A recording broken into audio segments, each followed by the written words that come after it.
You're listening to the Monocle Daily, first broadcast on the 12th of June 2024 on Monocle Radio. Is anybody coming to the United States ceasefire in Gaza? Can US President Joe Biden separate the personal from the political? And 48 hours from kickoff at the Euros. Put the champagne on ice, Scotland. I'm Andrew Muller. The Monocle Daily starts now.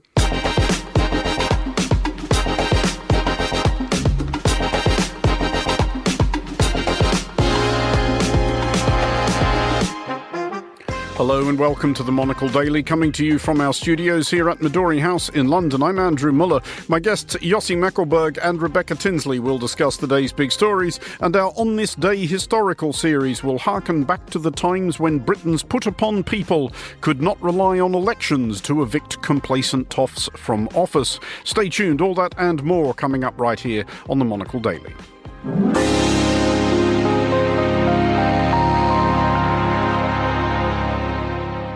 This is the Monocle Daily. I'm Andrew Muller, and I am joined today by Yossi Mekelberg, Associate Fellow with the Middle East and North Africa Programme at Chatham House, and by Rebecca Tinsley, journalist and human rights campaigner, founder of Network for Africa. Hello to you both. Hello. Yossi, bring us up to date with your imminent gallivanting. You are going to Japan. I'm going to Japan and to Hiroshima, and we have a meeting there about, not that surprising, about global security and nuclear proliferation.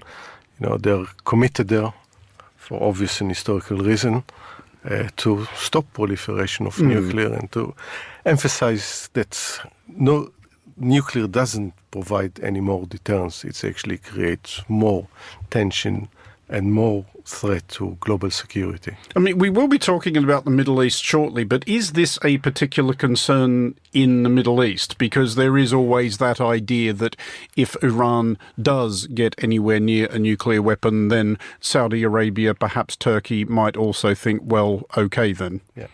In many ways, we still live in the strategic mind of the Cold War, and the mutual assured destruction and the rationality of all of this. But how much of this would you like to apply to some other parts of the world, and especially when you have asymmetry in conventional weapons, which create even a more dangerous situation that if push come to shove and you said, I'm going to save the realm, might use nuclear weapons. So the idea proliferation of nuclear is not a good idea. It might actually end in someone using it. And Rebecca, what do you have from the front lines of charitable outreach for us today? Well, it's been 10 years since Islamic State embarked on a genocidal campaign to try and kill all of the Yazidi minority in Iraqi Kurdistan.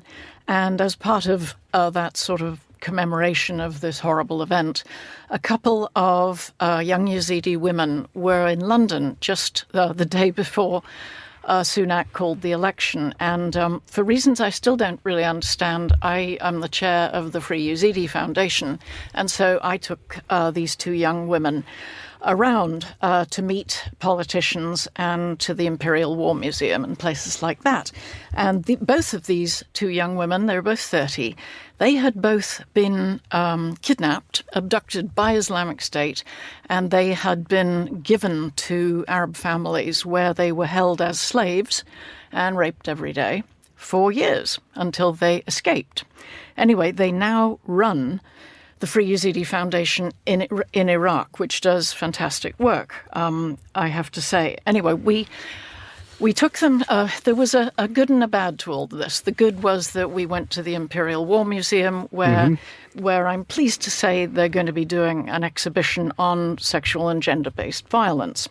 So the girls were happy about that. Young women were happy about that. Rather more disappointingly, when we had a meeting in Parliament, and remember this is before we knew there was an election, 3 MPs bothered to turn up. That's how much they care about this issue. But there is a happy little side to this, because what really warmed my heart was that these young women, aged 30, who'd been through this terrible experience, they were just like any other young women. They took selfies constantly. And when I went to Primark with them, they went berserk. Well, we will start with affairs in a region not all that far away from Iraq, the Middle East, specifically Israel and Palestine. And earlier this week, at the instigation of the United States, the UN Security Council passed a resolution urging a ceasefire between Israel and Hamas in Gaza. The wording of the resolution declared that Israel had already agreed to it, which Israel hasn't, at least not publicly, and sought to present it to Hamas as a train they had best get aboard. Hamas has today responded cagily, declaring readiness, indeed readiness to positively reach a deal, but wants to hear something definitive from Israel. Yossi, first of all, is Hamas right now really in much of a position to set terms? Apparently so, because their way of thinking is completely different. What they're going to lose right now.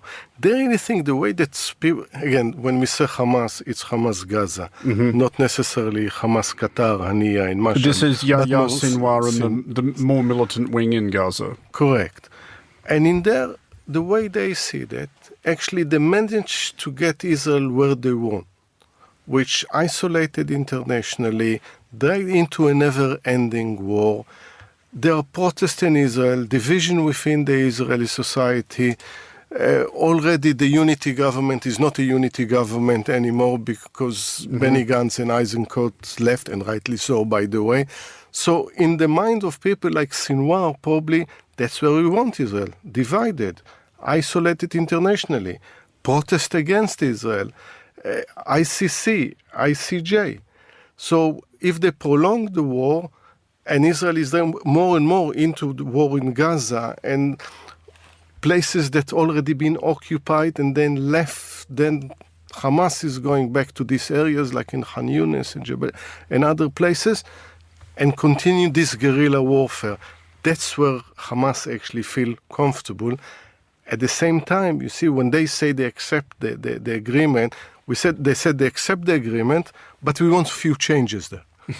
So it's sort of accepting what the UN decided. And Biden, to begin with, actually said that it's an Israeli proposal that then went to the United Nations. Well, on that thought, Rebecca, it is peculiar in that respect that, well, first it's peculiar that the US has taken a resolution to the Security Council attempting to bounce Israel into something, and then there is the text which very clearly is an attempt to bounce Israel into something because it says, oh yeah, Israel's already agreed to this. Is that going to work, though, if Netanyahu, despite even this, still sort of folds his arms and says, I'm not for shifting? It's unlikely, isn't it? And because we do have an expert here, I'm not going to pontificate, but I'm going to take the opportunity to ask him, Yossi, a question. There is quite a lot of research on wars and how they end. And unfortunately, the research points to the fact that wars don't end until one side or both are exhausted and they know they can't make any further progress. We're not in that situation, are we? We should be, but we are not. And you're right. It's what point both sides, and we saw it in different war, and also the way that the countries decide whether it's unilaterally or bilaterally, multilaterally. But at this point, for the leadership, not necessarily for the people, but for the leadership, there is much reasons to continue the war than to stop the war. So if you look at Sinwar, he would like to have guarantees from Israel that this is the end of the war. But he knows that Israel is going to be after him, come what may, even if there is this is another thing I'm wondering, Yossi. Sinwar must understand that he's a dead man. Yeah. So what is the optimum outcome for him at this point? And at the same time, he says that he won't be pushed out of Gaza. And if he is not pushed out, he's not leaving Gaza, his chances actually to survive are even smaller. So this is the kind of the conundrum, the dilemmas that they have to deal with. For Netanyahu, the end of the war also means probably investigation into the war on October 7. More pressure for fresh elections. So this might bring also the end of his political career. So on the other hand, there are pressures, on Hamas from Qatar, from Egypt, and others. On Israel, whether domestically, the protest, and now there's this less majority in the Knesset. The coalition doesn't enjoy the same majority that it enjoyed until Sunday. or the pressure from the United States and other countries. But then comes Netanyahu's survival. And also the people in the coalition know, because they read the public opinion poll, that if there are elections, they might not be again in government, let alone in the Knesset. So these kind of forces work at the same time, but they're pulling different directions. And as a result, it drags on and on and on, while we know that eventually going to be a ceasefire. The question is when and what's the price until then. Rebecca, something you have seen up close and do have an amount of understanding of is the difficulties of reconstruction, rebuilding, putting something back together which has been broken. Part of Biden's peace plan, or what he also claims is Israel's peace plan, calls for a monstrous, and it will need to be, rebuilding effort in Gaza. But it strikes me that this is very obviously going to necessitate two things. One, an absolutely colossal sack of cash, and two, people willing to actually involve themselves in going to Gaza and doing the work. And I'm not really sure I can see where either of those are coming from. Although I think in every situation like this, there's always someone who can make a profit. Actually, they'll be lining up. I think more interesting is how you rebuild a society rather than the buildings that they live in. And, you know, one of the research on all of this and how you stop wars and stop them permanently does indicate that you actually have to have a process, a roadmap, peace-building measures, and that means trust. And that is what I cannot see in this situation going forward, is why anybody on either side for several generations is going to trust the other. But this is something, needs to be built, because sometimes we look at the technical side. Who is going to build the houses? Who is going to provide food? But the psychological side of the conflict many times neglected. And when you think of the huge trauma of both society right now and how you overcome this, you probably need more psychologists working from very young age with people and also the rest of the population, and step-by-step confidence-building measures that gives people some hope that there is something beyond this conflict. As for money, there is no lack of money in the world. The question how it's directed, and I think the problem will be there, that it will be a transparent process, who is going to do what in Gaza.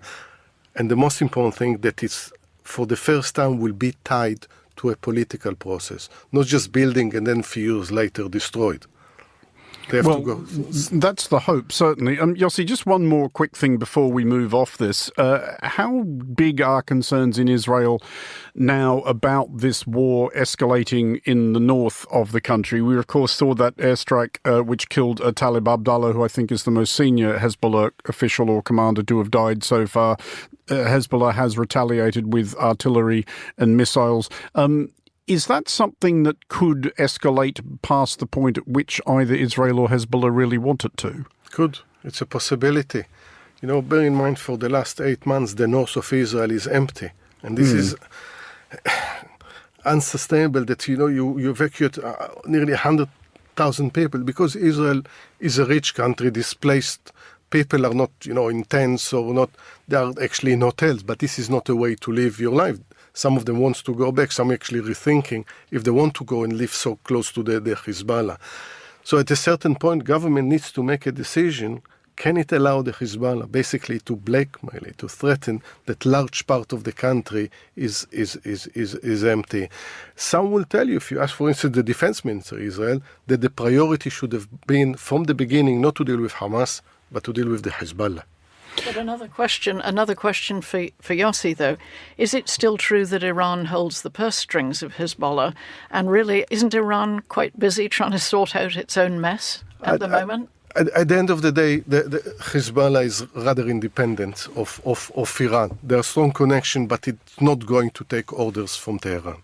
Well, let's look now at Ukraine and Russia. And for slightly over 2 years now, several European countries, mostly those, by no coincidence at all, closer to Russia, have been trying to remind everyone that Ukraine's war is not merely a Ukrainian war, but has a wider resonance.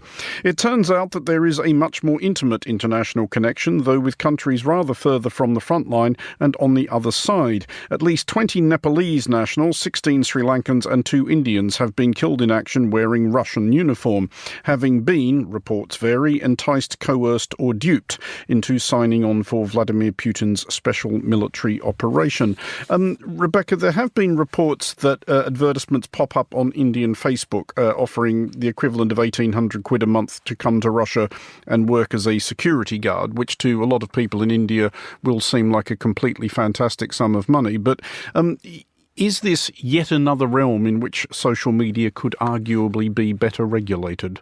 I dare say it could, but I have to say I am more concerned about reports we are hearing that African students who are in Russia are being told that if they wish to keep studying, they have to go and fight in Ukraine. And they're being killed. We gather 9 African students have actually been killed so far. They're just being told by the Russians, you know, we've given you this education, now you have to go. I mean, what does this tell us, Yossi, about how well Russia's war is going? Not very well, because they need to rely more and more on mercenaries. I actually think that the issue of mercenaries is not new. It goes back to ancient Greece. And, you know, when we see sometimes the Swiss Guard in the Vatican, this goes back to the 400 years of Swiss fighting as mercenaries.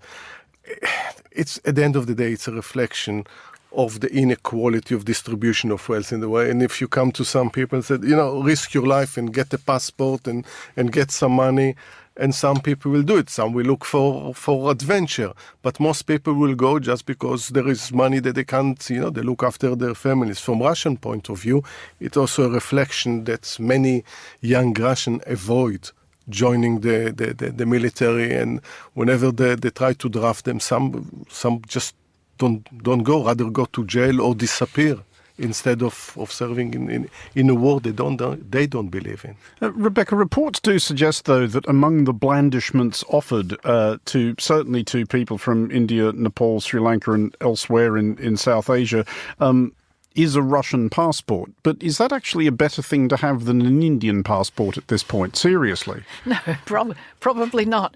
But you know that that area, the subcontinent, is also a favourite place for the UN to recruit peacekeepers. Mm-hmm. And there are stories of police in Bangladesh going from rural village to rural village and kidnapping Bangladeshis who have never even worn boots, putting them into peacekeeping forces that are sent to countries. And it is actually a profit centre for the Bangladeshi government, which gets $1,000 a month for each soldier they send.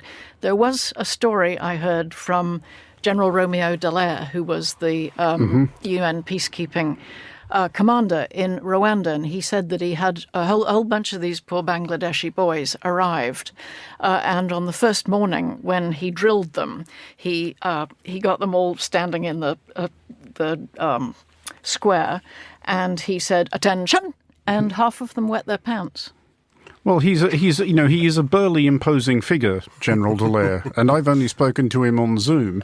Yossi, to go back just finally on this to what you were saying about the lengthy and not always necessarily tawdry history of mercenaries, if we assume, informed consent, that everybody is a trained professional and knows what they're getting into. And an example could be Ukraine's own Foreign Legion, which is believed to be maybe 1,000 soldiers strong, including, a few dozen British citizens. Is there necessarily anything wrong with it? Well, reality in many countries actually banned, including in the UK. You are not allowed. From 1819, actually, the Enlistment Act, you're not allowed to join actually another army, even, obviously if you're at war with this country, it will be treason, but even if you're on peaceful terms, you are still not allowed. The same goes to France and Germany. And according to the Geneva Convention, to international law, you don't have the same rights as a prisoner of war if you are a mercenary.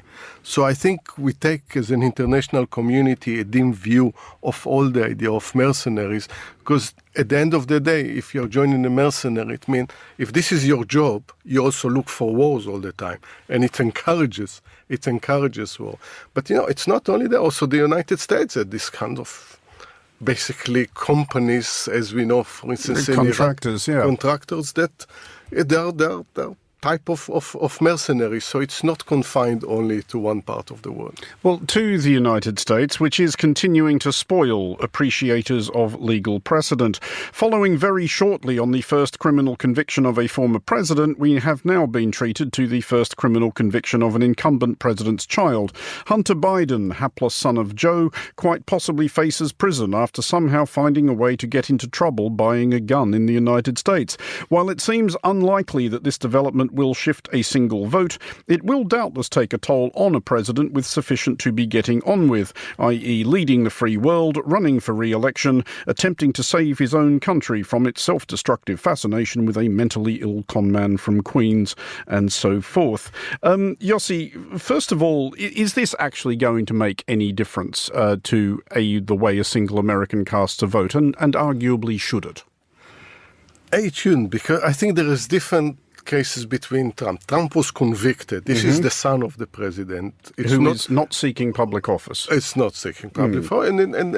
And President Biden hasn't been convicted of anything. So in this, he supports his son, and you would expect him to do it. Of course, there is the tragic history of this family. Doesn't justify. When I looked at this trial, I thought if everyone that has illegally weapons in the United States will go to jail, they will need to build few of them instantly. But at the same time, the question is more how it's going to affect Biden himself and how it is his state of mind. Because again, this family suffered from so many tragedies along the years. It's not exactly young.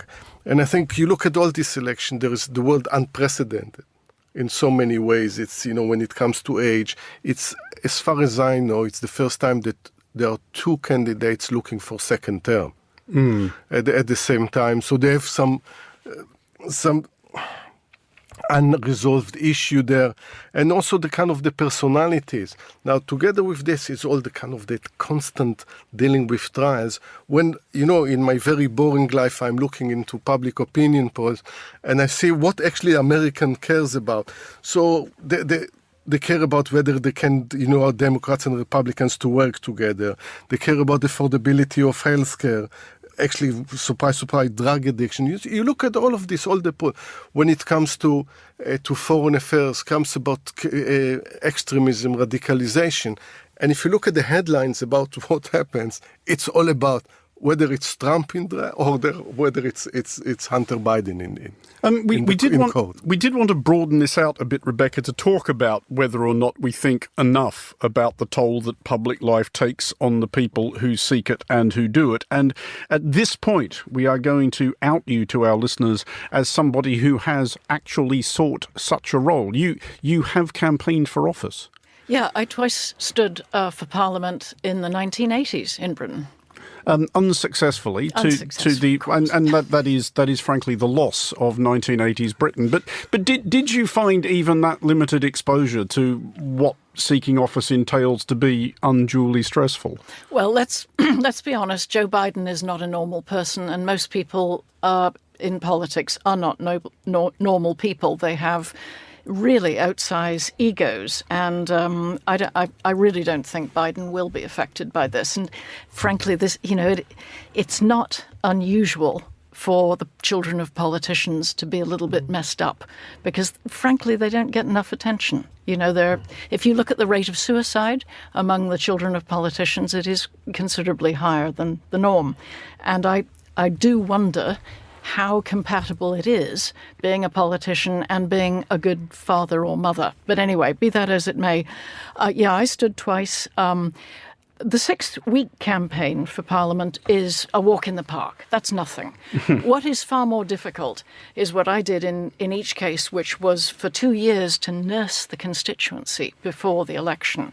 And that is really debilitating, because every weekend you have to open jumble sales, and you have to canvass people who do not want to talk to you, and you have to find local issues about which you get terribly enraged, and you have to keep motivating a team to believe that all of this pointless activity is worth doing. And that is knackering. And I have to confess that the way I kept going, certainly through the 6-week election, was that every evening, by the time we'd finished, it was about 11:30 at night, and I would pour myself a glass of champagne, and I would lie in bed, and I would read Decline and Fall by Evelyn Waugh, which I still think is one of the funniest novels ever written, and that is how I kept sane. Yossi, have you ever been tempted yourself? No, because I don't think I'll vote for myself. So. there is no chance of that. So why anyone else will vote for me? No, you see, sometimes you're asked when you do what I did, don't you have been tempted to go and I must admit, no, I've never been tempted by that. And, your story reminds me, we live in a very leafy suburb, which the highlight of the year is the plant sale. So people are queuing in a private house, and then you see the local MP on a Saturday morning, and you think, he really doesn't want to be there. It's not his dream job, but he still feels, I'll be in the plant sale because I'm going to get a few more votes from the local people. Well, on those uncharacteristic outbursts of sympathy for the people who do actually attempt to do this, we will move on to much more trivial pursuits. And we are now a little over 48 hours from kick-off in the first game of the 2024 European Football Championships, a 3-0 win for hosts Germany over Scotland, who will then commence their traditional race to be home before their postcards. This will launch a month of football involving 24 countries. Bookmakers' favourites include England, France, Germany and Spain, i.e. the usual suspects, while the more daredevil punter may be enticed by the 1,000 to 1 on offer for Albania. Please, for the love of God, do not do this. Rebecca, first of all, are you excited? Yes, I am. Yep. Will you be cheering on England? Will you be painting the St George's cross on your face? Not really likely, but I was more excited, I have to admit, about the women's soccer. Mm-hmm. Because I just thought it was a rather wonderful experience. But yeah.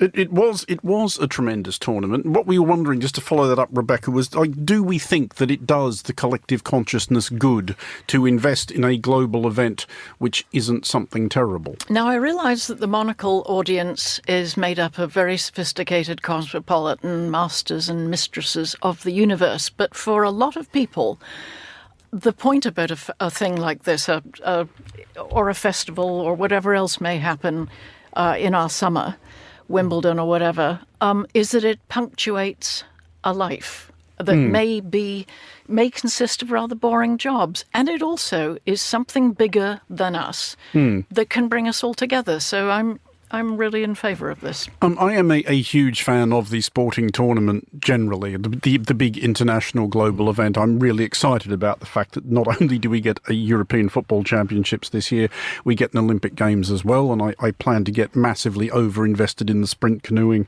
as I did last time. But nevertheless, Yossi, the real world intrudes. There will be political subtexts. On a scale of 1 to extremely, how relieved do you think the organisers are that Israel did not qualify?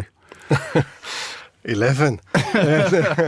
Just imagine the security concern and the protest everywhere.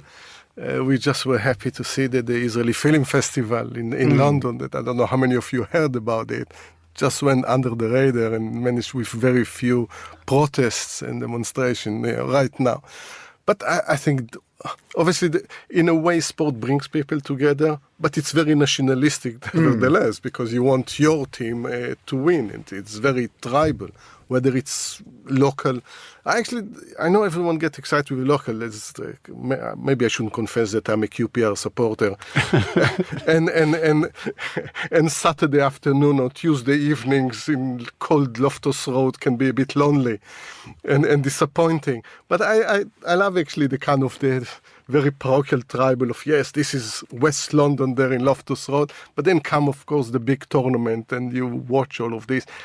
I won't watch. I will be on an airplane when Germany play Scotland, so I'll hear probably the result only when I land. I think I will be attempting to watch that in a hotel in Switzerland before the Ukraine Peace Conference breaks out on Saturday. And on which subject? I mean, there is, of course, the sentimental favourite in this one, Rebecca, which, I mean, the bookmakers do not fancy Ukraine's chances, but it would be something if they had a bit of a run, wouldn't it? Oh, it would be marvellous. I'm going to be in Burundi actually when these games begin, and if you win. if you want to see people who care about football, go to Africa. It's wonderful. Well, just finally then, I mean, do either of you want to tip a winner? Who do you think's actually going to win this thing? No idea. Yossi, pick one. Well, everyone thinks this is England's year, so let's hope this is the case. See, I'm not, despite my Australianness, militantly opposed to that idea, but it just somehow never is quite England's year, is it? No, but as it happened in the past, Greece or Denmark came out of, no one... Well, at which point we go back to the 1,000 to 1 you can get on Albania. Albania or Ukraine, and then everyone will say, oh, there is some, actually, something to cheer. Well, no, the conspiracy theories that would attend a Ukraine win would make it even funnier. Yossi Mekelberg and Rebecca Tinsley, thank you both for joining us. Finally on today's show, as the UK's general election grinds on, our On This Day historical series reflects on a previous and more picturesque attempt to eject a government which had lost touch with the riffraff. Blackheath in South London is nice. To be clear, not just nice for South London, which usually says of a particular district that the electricity has been connected and the locals have reasonably recently ceased burning witches, but properly nice. Aside from the green and pleasant park for which the suburb is named, Blackheath has lots of the kind of shops that feature chalkboards inscribed with whimsical affirmations, plenty of the sort of pubs which will charge you 15 quid for a sausage, and streets heaving with gorgeous houses such as no actual Londoner has been able to afford since about the 1970s. All of which is to say that if one was to stroll across Blackheath now, and one certainly should, seriously, it's delightful, one struggles to imagine it as a scene of fervid speeches, lofted pitchforks, and the other accoutrements of working-class insurrection. But on June 12th, 1381, it was. Just as you can tell a great deal about an English person from which supermarket they claim to shop at, and surprisingly there isn't a Waitrose in Blackheath, though less surprisingly there is a Marks & Spencer, the terms in which the events of 1381 are recalled is also a bit of a giveaway. It may be the Great Rising. It could be Wat Tyler's Rebellion. It is, much more usually, the Peasants' Revolt. The proximate causes of the Peasants' Revolt were not that unusual, not for Britain or anywhere else. In extremely basic terms, quite a lot of severely put-upon working people didn't have very much money, about which they were unhappy, and then the idle wealthy people who governed them demanded even more of what little money the severely put-upon working people had, about which they were, not unreasonably, even more unhappy. In May 1381, a tax collector called John Bampton pitched up in the Essex village of Fobbing, demanding to know why the locals were derelict in paying their poll tax. The poll tax was seen by many as essentially a levy on existence and widely resented. Bampton was informed by a delegation of locals that, to boil their arguments down to their essence, he could whistle for it. Bampton ordered the arrest of the chief troublemaker. Riot ensued and a revolt was ignited, embracing Kent as well as Essex. Columns of furious yokels began advancing on London. At the head of one such, a Kentish man called Wat Tyler.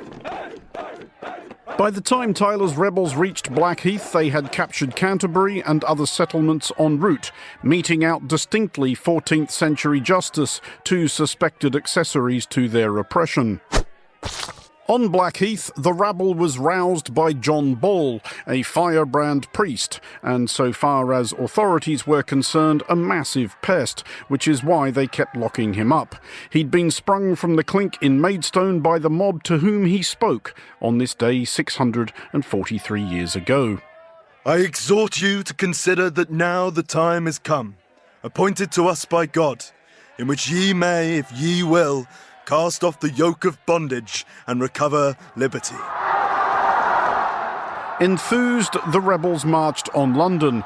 In the days that followed, they opened prisons, looted and burned priories and palaces, even seized the Tower of London. Several prominent heads were removed from bodies and hung off London Bridge. But on June 14th, a spooked royal court followed King Richard II, all of 14 years old when this tumult occurred, to meet the rebels at Mile End, then as now not a neighbourhood the aristocracy visits often. Richard tactfully gave every impression of agreeing to most of what they wanted. This encouraged rather than assuaged. The mayhem continued. On June 15th, Richard tried again at Smithfield. Words were exchanged, then blows. Wat Tyler was fatally stabbed by the Lord Mayor of London, William Walworth. Tyler's head duly joined those already on display elsewhere in the capital. A month later, so did John Ball's, though not before he had been hanged, drawn and quartered. Not for the last time in history, a popular insurrection was cruelly thwarted, its failures romanticised, its violence overlooked. For Monocle Radio, I'm Andrew Muller. And that is all for this edition of The Daily. Thanks to our panellists today, Rebecca Tinsley and Yossi Mekelberg. Today's show was produced by Chris Chermak and researched by George Ruskin. Our sound engineer was Sarah Nichol. I'm Andrew Muller here in London. The Daily returns at the same time tomorrow. Thank you for listening.